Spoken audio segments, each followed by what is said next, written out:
পাঞ্জাবি পরে আয়গা। কেন খালামা? আমার মেয়ের সাথে তোর বিয়ে দেবো। আপনার মেয়ের সাথে? চুপ! আমার মেয়ের সাথে না, সৎ মেয়ের সাথে। খাবারটা খেয়ে নাও।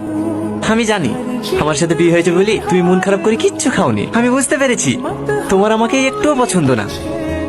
আমি কোনোদিনও স্বামীর অধিকার নিয়ে তোমার সামনে এসে দাঁড়াবো না। হ্যাঁ, তোমাদের আসতে কোনো অসুবিধা হয়নি তো বাপ? না না মা, কোনো অসুবিধা হয়নি। এই ফেলবা নাকি? ঠিক আছে ভাই। এই ভাই, কাকে বলছি? সাহেব বলবি। ঠিক আছে সাহেব। হ্যাঁ, বিয়ের পরে প্রথম শ্বশুর বাড়ি আসলা। হ্যাঁ, যতই কাজ থাক, এক সপ্তাহ নিচে কিন্তু বাড়ি যেতে দেবো না বাপ। তোমার জামাই লোকের বিশাল সম্মান, কেউ স্যার ছেড়ে কথাই বলে না। আর আমাদের অশিক্ষিত গুলো আছে, কাকে কি বলি সম্মান দেয় সেটাই জানে না। এই সালমা!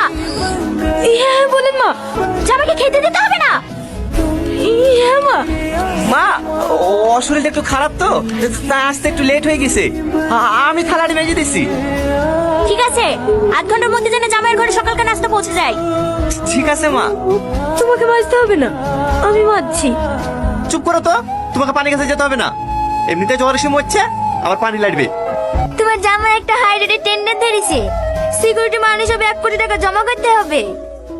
কাজে তুলতে পারলে 4-5 কোটি টাকা লাভ হবে। 50 লাখ টাকা মতো শর্ট পড়ছে, তুমি একটু ম্যানেজ করে দাও না মা। ঠিক আছে, তুমি কোনো চিন্তা করো না জামাই, আমি খরিদ্দার দেখছি। হ্যাঁ বলেন সাহেব। জুতোটা বাজার থেকে পালিশ করলে রে, একটু তাড়াতাড়ি আসবি, আমরা আবার ঘুরতে বেরোবো।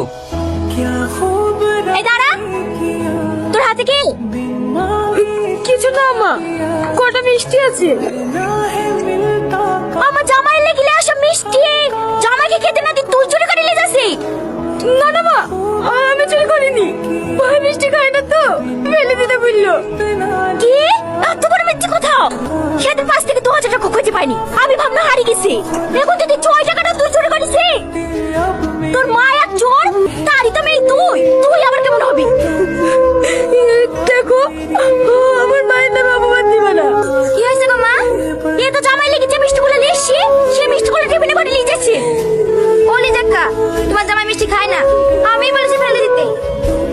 ফেলে দিলে তো কুকুরেই খাতো, ওরা লেগে খাক্কা। ও, জামাই মিষ্টি খায় না? চালি যা। ওদের মিষ্টি দিনের পর দিন এত অপমান হও, এত অত্যাচার করে, তাও তুমি এখানে কিসের লাগি পড়ে থাকো? চলো, এবার তো তোমাকে থাকতে হবে না, আমি আর এবারে কাজ করবো না। কি এসব আবল তাবল বকছি? ও কোথাও যাবে না, ও এই বাড়িতে থাকবে। ভুলে যায় না, ও আমার স্ত্রী। ওকে আমি যেখানে নিয়ে যাবো, ওকে সেখানে যেতে হবে। দরকার আবার ওকে ভিক্ষি করে খাওয়াবো, তা আপনাদের এই নরকে থাকতে দেবো না।